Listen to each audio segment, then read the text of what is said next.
Barron Trump had heard his name spoken in many ways before. Some said it with admiration, others with curiosity. But today, it was different. The bell rang sharply as the doors to the classroom swung open. The students of Whitmore Academy filed in, their chatter filling the room with the usual hum of youthful energy. But as the last student walked in, the energy in the room shifted, subtle but undeniable. It wasn't because of any loud entrance or extravagant display. It was because of Barron Trump. He walked into the classroom quietly, his posture calm and unassuming. Barron was used to attention, but not the kind he wanted. His father's name followed him like an invisible cloud, and it didn't matter how much Barron tried to stay in the background. His last name alone made him a subject of fascination, and for some, ridicule.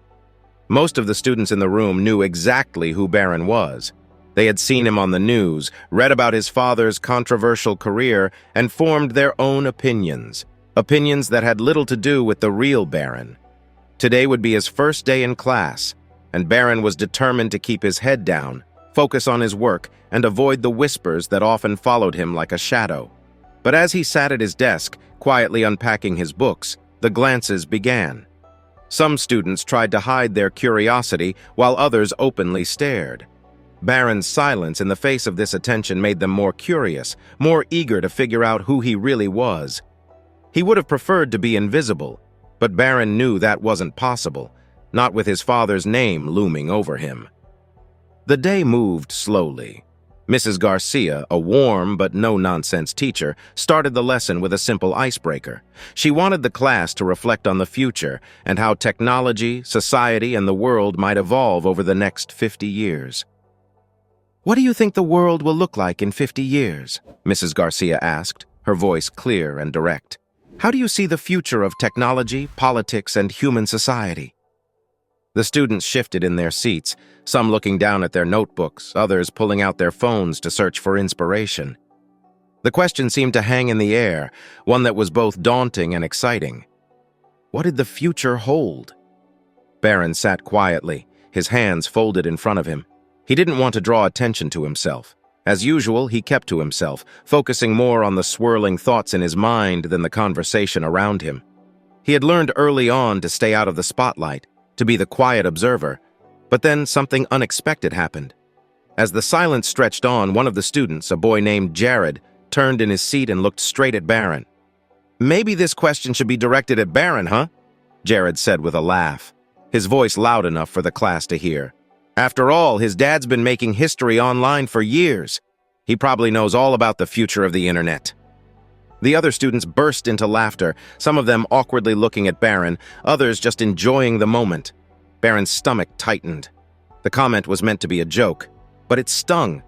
Everyone knew that Barron's father, Donald Trump, was a regular fixture in the media, often a figure of ridicule, a subject of endless memes and internet jokes. Barron didn't respond. He didn't need to. He simply maintained his calm, quiet demeanor, allowing the moment to pass. Jared's comment had been rude, but Barron knew that reacting would only give them more reason to talk about him. Instead, he focused on the lesson, keeping his eyes on Mrs. Garcia as she moved on to the next topic. The classroom had gone eerily silent after Mrs. Garcia left. Barron sat still at his desk, his hands folded in front of him, staring down at the paper before him. He wasn't angry. He wasn't even sad. But as the seconds ticked by, Barron could feel the tension in the room building. It was quiet, almost too quiet. Everyone seemed to be waiting for something. No one knew what to do next. Barron tried to focus on his breathing, tuning out the whispers that started to fill the air. Suddenly, the silence was broken by a loud, mocking voice, Jared's voice. It was like a slap in the face, rude and unexpected. "Man, Barron's dad really is the internet joker, huh?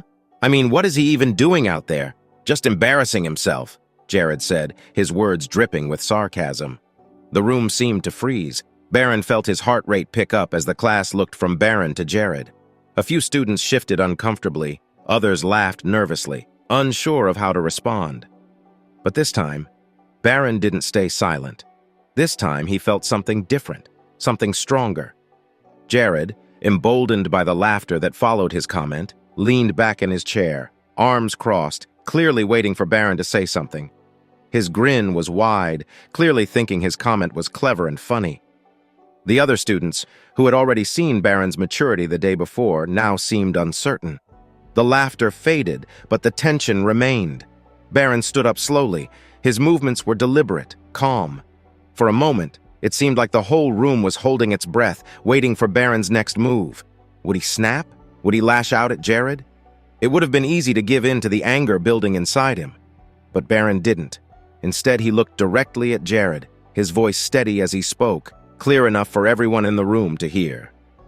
"You think it's funny, don't you, mocking my father? You think it's funny to make jokes about something you don't understand?"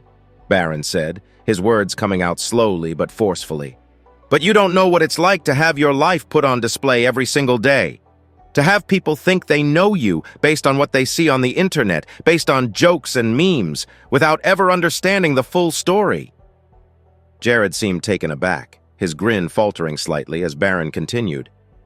"The truth is, you have no idea what it's like to walk in someone else's shoes," Barron went on, his voice unwavering, his eyes now focused not just on Jared but on the entire class. "It's easy to judge, to mock, to laugh when you don't know the full picture. But what if you stopped for a moment and tried to see things from my perspective?" The class was now silent, no one daring to speak. The air felt thick with anticipation. Barron paused for a moment, his eyes scanning the room. "I'm not here because of my father. I'm here because I want to be treated like everyone else," he said, his voice quieter but still filled with emotion. "I didn't ask for this. I didn't choose to be in the spotlight. But here I am, dealing with it every single day." Barron's words hung in the air like a heavy weight, his classmates shifting uncomfortably, unsure of how to react. The room remained dead silent. The air seemed to hum with the weight of Barron's words. For a moment, no one moved. Jared, who had expected Barron to get defensive or even shout at him, seemed lost. His usual smug expression was gone. In its place was a look of confusion, mixed with something else, guilt. Barron stood still, his gaze steady and calm. He wasn't trying to provoke Jared or make him feel small. He simply wanted to be understood, and for the first time, Barron could feel that his classmates were truly listening. Not because of who his father was, but because of who Barron himself was. Jared shifted in his seat, glancing at the door. His eyes flicked nervously from Barron to the students around him who had gone eerily quiet. The laughter was gone. The fun had faded. The joke had lost its power. Finally, after what felt like an eternity, Jared stood up. His chair scraped loudly against the floor, drawing everyone's attention. Without a word, he turned toward the door. His face was pale, his shoulders hunched as if weighed down by the moment. The room watched in stunned silence as Jared walked to the door. He paused, hand on the doorknob. He opened the door and walked out. The door closed behind Jared with a soft click. For a moment, the classroom remained still, the absence of Jared's presence like a vacuum in the room. No one spoke. The class was left in the aftermath of what had just happened. Barron sat back down, his hands still resting on his desk, feeling a strange sense of relief wash over him. It wasn't because he had won the argument, but because he had stood up for himself in a way that felt right. For the first time, Barron had spoken openly, and not just to defend himself, but to make people understand. The students who had been laughing earlier now sat in quiet contemplation. Some of them seemed ashamed of their behavior, while others were simply unsure of what to say. The dynamic had shifted. Jared's mockery of Barron's father had, in a way, broken something in the room, an illusion that the class could continue to laugh and judge without consequence. One by one, students began to stand up. Lisa, who had been among the first to comment on Barron's father's influence, slowly approached him. Her face was sincere, her voice soft. "Barron," she said quietly, "I'm sorry. I didn't really think about it before. You're right. None of us understand what it's like for you. I'm sorry for what I said." Barron met her gaze, nodding slowly. "Thank you." Other students approached, one by one, offering apologies in their own way. Some apologized for the joke they had made, others for their silence, for allowing it to happen without speaking up.